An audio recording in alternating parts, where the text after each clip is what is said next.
चूँकि अब ये जो नए निज़ाम के हवाले से बात हो रही है वर्ल्ड ऑर्डर की, और जो अमेरिका को भी तहफ़्फ़ुज़ात जिसका उसने इजहार भी किया ख़ास तौर पर, और दूसरी तरफ अब अमेरिका ये भी कह रहा है कि अमेरिका की जो पहली तरजीह है, ज़ाहिर जो इंडिया के साथ वो उसने किया और कर रहा है वो सामने है, वो ये कह रहा है कि अमेरिका की अब पहली तरजीह जो है वो पाकिस्तान है।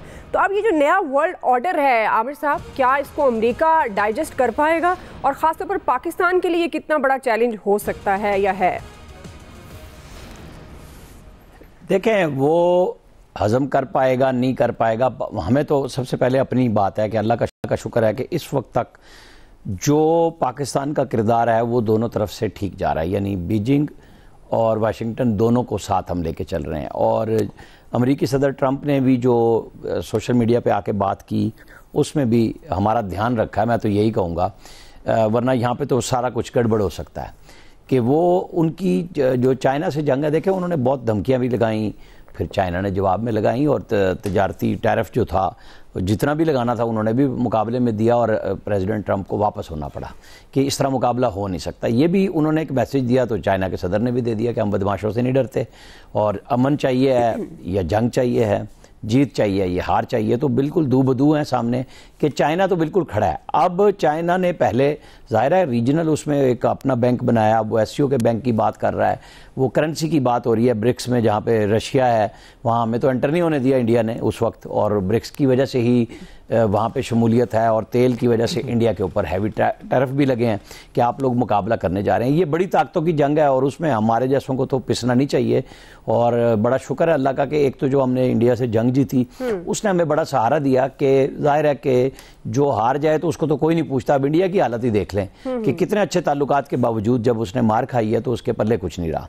तो अब पाकिस्तान को जाहिर है फूंक फूंक के कदम रखने हैं उसके अंदर। हमें बीजिंग से भी ताउन चाहिए, हम रशिया के साथ भी ताउन चाहते हैं, लेकिन हम अमेरिका के साथ भी नहीं बिगाड़ रहे। और इंडिया के साथ तो हमारी लड़ाई है ही है। वहाँ पे वो आए हैं, वो फिरते रहे हैं, मिलते रहे हैं उनके, वरना ये जो गालिबन 2016-17 में जब पाकिस्तान शामिल हुआ, मैं वहाँ था सेंट्रल एशिया कंट्री में, मोदी आए थे, मैं और दो और जर्नलिस्ट थे, साले जाफर और गरीदा फारूकी, हम सब ने इसको काबू भी किया था अफगानिस्तान के सदर से। ये मोदी मिल रहा था, किसी सवाल का जवाब नहीं दे रहा था।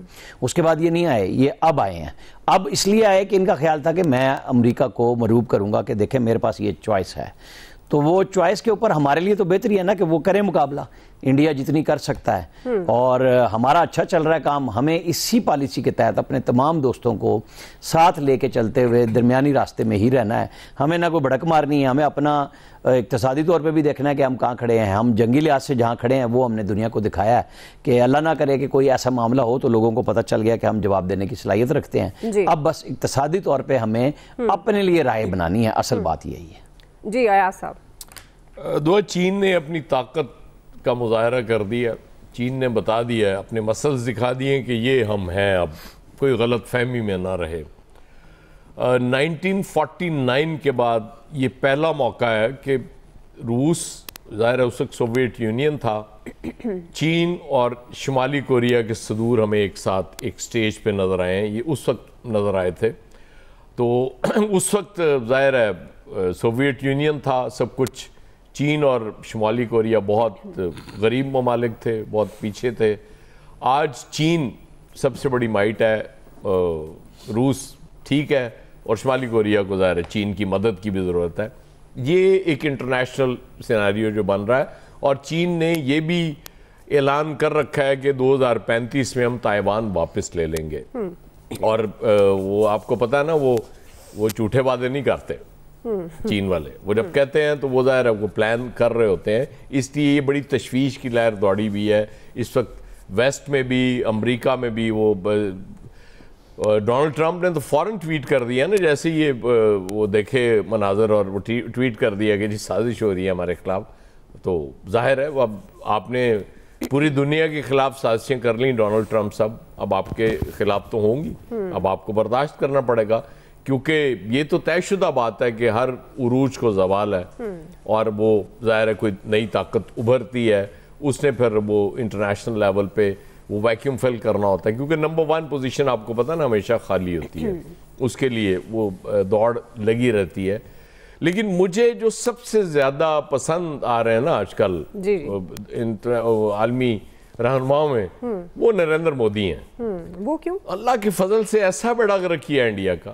आपको याद होगा इलेक्शन से पहले मैं कहता था दुआ करें मोदी फिर आ जाए, क्योंकि ये बेड़ा गर्क करने के बगैर नहीं जाएगा। अब पता इतनी डिबेट हो रही, यहां तक कह दिया वहां इंडिया में किसी ने कि हमें पढ़े लिखे प्राइम मिनिस्टर की जरूरत है, कि जिसको इंटरनेशनल अमूर का कोई तजुर्बा तो हो, पता तो हो कैसे।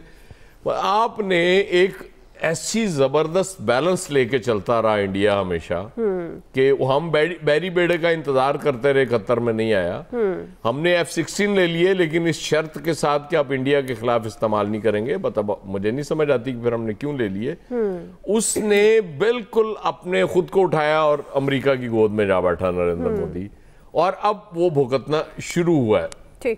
रशिया के साथ हमारे आइडियल ताल्लुकात नहीं है, मतलब अब मुनासिब है इस वक्त भी, मतलब कोई ऐसे ताल्लुकात नहीं है कि कोई आज तक आपको पता है ना किसी रूसी सदर ने पाकिस्तान का दौरा नहीं किया।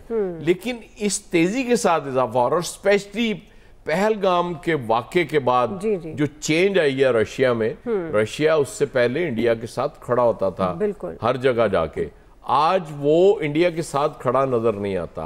अब चाइना के साथ चूंकि हमारी दोस्ती ऐसी है, हमारा ताल्लुक ऐसा है कि ऑटोमेटिकली चाइना के जो एलाइज हैं वो उनके लिए हम अच्छे हो जाते हैं ना। वो दोस्त का दोस्त आपको अच्छा लगता है ना, बुरा नहीं लगता।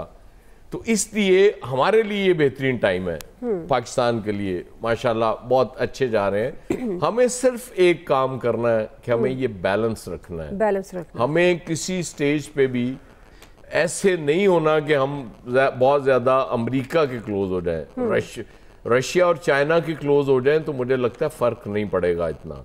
लेकिन अमेरिका के बहुत ज्यादा क्लोज होने से फर्क पड़ेगा।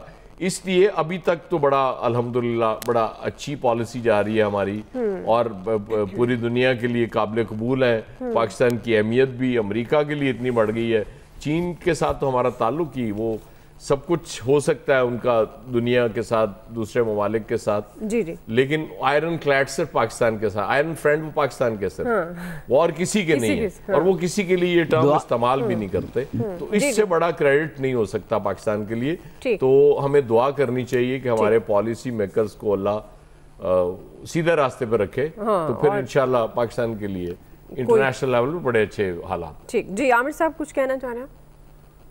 हाँ, बस वो जो अयाज साहब ने कहा ना, मोहित चौहान का ये ट्वीट है, so Pakistan PM is more educated than ours, it's like Babar Azam captaining India not Virat Kohli, India desperately needs an educated PM. और शहबाज शरीफ की उन्होंने तस्वीर भी साथ लगाई हुई है इसमें। जी ठीक जी, फैसल साहब, फैसल अब आपको लगता है कि अमेरिका रास्ता देगा नए वर्ल्ड ऑर्डर को? और जो बात अभी आमिर साहब ने भी की, अयाज साहब ने भी की, कि हम जो इस वक्त हमारी जो पोजीशन है सिफारती तौर पर, अब इसको मेंटेन कैसे रखना है, ये अब इम्तिहान है। तो कैसे फ़ायदा उठा सकता है पाकिस्तान इससे? देखिए ये जो पाकिस्तान का मेंटेन रखने का सवाल है ना, कि अमेरिका और चीन के दरमियान जो है वो किस तरह दोनों मुल्कों को लेके चलना है। तो पाकिस्तान को तो इस मामले पे जो है ना वो कमाल मलका हासिल है।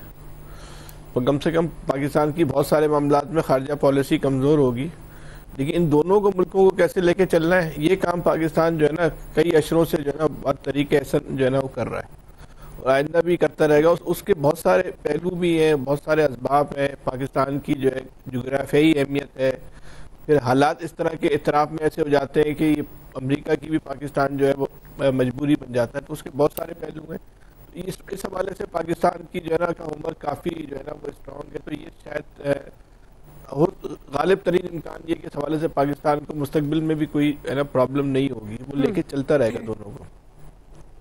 जहाँ तक अमेरिकी न्यू वर्ल्ड ऑर्डर की बात है, तो ये अमेरिका को कबूल करे या नहीं करे, ये एक पैगाम तो चला गया कि जो अमेरिका की जो चौधराहट है, जो उसकी बदमाशी है, जो दुनिया का अमेरिका जो है उंडा बना हुआ था, और ट्रम्प के आने के बाद तो एक बेलगाम जो है वो उंडा बन गया था। तो उसको जो है ना उसकी जो हैसियत थी, ताकत थी, उसको तो जो है ना वो चैलेंज कर दिया गया है। तो वो अब कोई न्यू वर्ल्ड ऑर्डर बनेगा तो ये जो खुद अमेरिका एक मुखालिफ कुव्वतें बना रही हैं, तो ये